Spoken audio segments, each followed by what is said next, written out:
ایک ہی کہتے ہیں کہ کیا ایک ہی قبر میں ایک سے زیادہ میت کو دفن کیا جا سکتا ہے؟ جیسے کبھی دادا کو دفن کیا تھا، اب پوتا فوت ہوا تو وہی قبر کھود کے پوتے کو اس میں ڈال دیں۔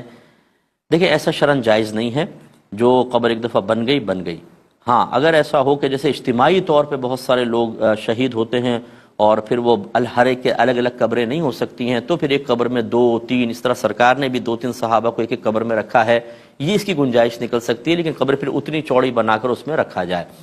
باقی یہ کہ یہ بھی ہو سکتا ہے کہ آپ نے دفنا دیا، اب آپ قبرستان جاتے نہیں ہیں، گورکن نے وہاں سے ہڈیاں وغیرہ نکال کے کسی اور کو دفنا دیا، تو یہ قصداً آپ کی طرف سے دفنانا نہیں ہوگا، یہ ایک قبر میں دو آدمی آ گئے۔ لیکن یہ جو آپ صورتحال بتا رہے ہیں کہ جی یہ پتہ ہے کہ یہ دادا جان کی قبر ہے، صحیح بھی ہے، اب اس کو کھول کر اس میں پوتے کو دفنانا، یہ شرعاً بالکل درست نہیں ہے، کیونکہ جب کوئی دفنا دیا جاتا ہے اس کے ساتھ کیا معاملہ ہو رہا ہے یہ بندے اور اللہ تعالیٰ کے درمیان ایک راز ہے، اور جو اس راز کے بیچ میں تصرف کی کوشش کرتا ہے بعض اوقات تباہ کر دیا جاتا ہے، اس لیے قبور کو بلا ضرورت نہ کھولا جائے۔